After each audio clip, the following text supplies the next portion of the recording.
Sa lahat po ng nakapanood sa ating mga video tungkol po sa dabigwa na ipinapaabot ng ating mga kaibigan, sa lahat po ng nagagalit po sa mga duwende, meron po nga ipapaabot po namin sa inyo. Kasi nakausap po namin si kaibigan, gusto lang po niya magpapaliwanag kung bakit po ito ay ginawa nila. Hindi po ito pananakot, kundi makatulong din po daw ito sa mga taong inosente na hindi po nakapanood kung ano man po ang nangyayari dito sa ating mundo.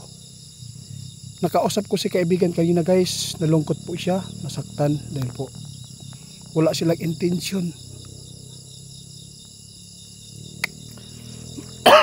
Kaibigan, pasensya na po kayo ha. Alam po ninyo guys, si kaibigan nakausap natin kanina, kitang kita po niya ang mga comment, hindi po niya pinapangunahan po yung naglalang sa atin. Sinabi po nila, huwag po kayong umasa sa mga elemento, ngunit ang aming ginawa ay babala lamang para po ay masumpa kung ano man po ang mangyayari sa mundo. Kaya kaibigan, ako po ay humihingi sa iyo ng patawad. Hindi po natin, alam po natin yan, hindi po namin ito pwedeng ipilit kung ano man ang ipinapaabot ng ating mga kaibigan. Ang kanilang intensyon ay makapagbigay po lamang ng babala. Kaya kahit po ganito po ang aming nakuha nga mga pangbabas ninyo, wala pa rin magbabago.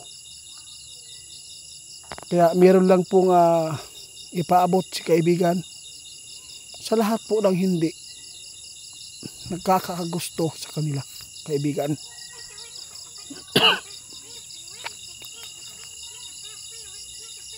O sabi po niya, hindi po niya tinuro na hindi po ninyo sambahin ang Panginoon. Sakit isipin guys.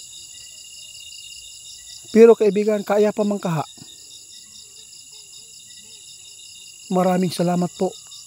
Kinakaya pa rin nila kaibigan guys.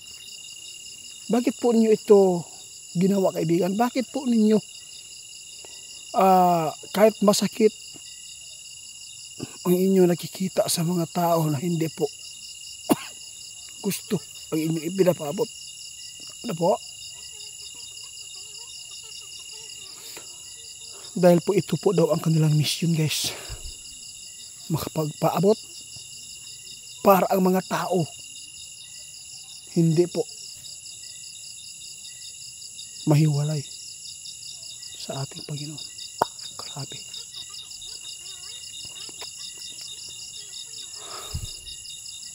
At sa lahat po daw ng mga tao na hindi pa po nakapanood sa mga babala, at least makatulong din po sila. Kaya kaibigan, nagpapasalamat po ako dahil po ay kahit meron po kayong mga bad words na nakikita sa mga nakapanood, ganyan po talaga ang tao.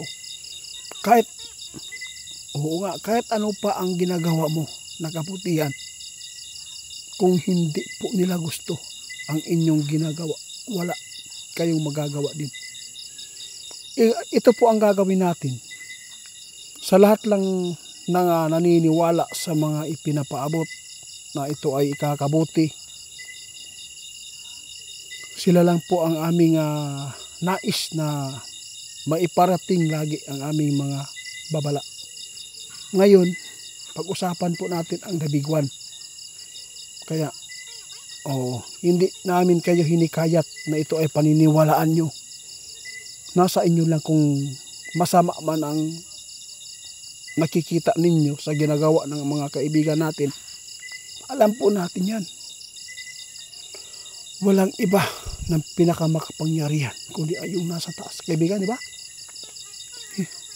Hindi po daw niya pinapangunahan.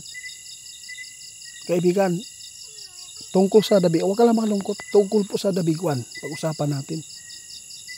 Kasi, naka-open magutaan eh. Tungkol manggod sa mga tao na nagpaabot, na gustong itanong. Tulad po ng nagpaabot, si Ma'am G. Costura, nagpaabot nga. Tao lang siya. Nagpaabot po siya ng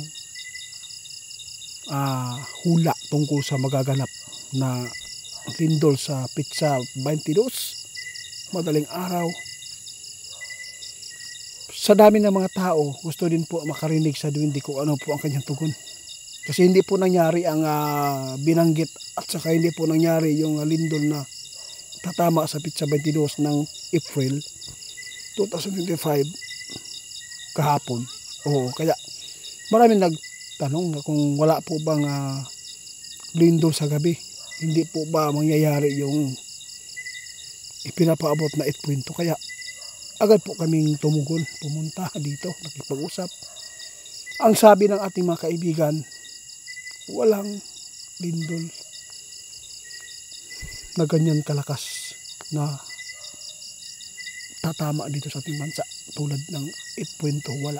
Sabi po nila, di ba kaibigan? Pero meron silang sinabi sa kaibigan, kung meron man pong pagyanig, mahina lang. Anong nangyari? May pagyanig din. Di ba? Hindi aabot ng 8.2 at hindi po yan aabot ng 7.2. 7.7, di ba?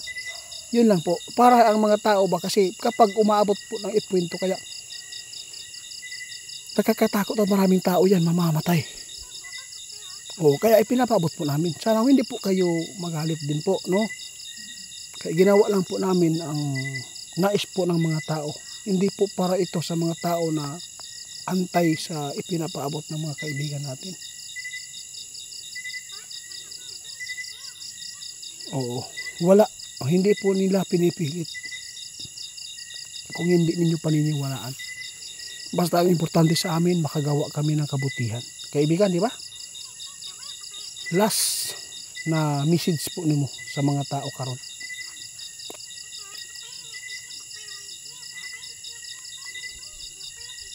Sa lahat po daw ng makapanood sa ating video, sa lahat po ng mga taong makapulot nitong advice, mga babala na hindi maganda na gagawin para hindi tayo magkamali, magkasala. Nagpapasalamat siya sa mga taong tumugon sa kanyang paalala dahil po malaking tulong ito para ito sa inyo. Ginawa niya ito dahil po ito po ang mission nila. Kaya meron pong bumalik dito na duwende sa mundo natin para po makapagbigay din po ng babala at makatulong sa mga taong gumagawa po ng kasamaan. Kaya salamat kaibigan ha.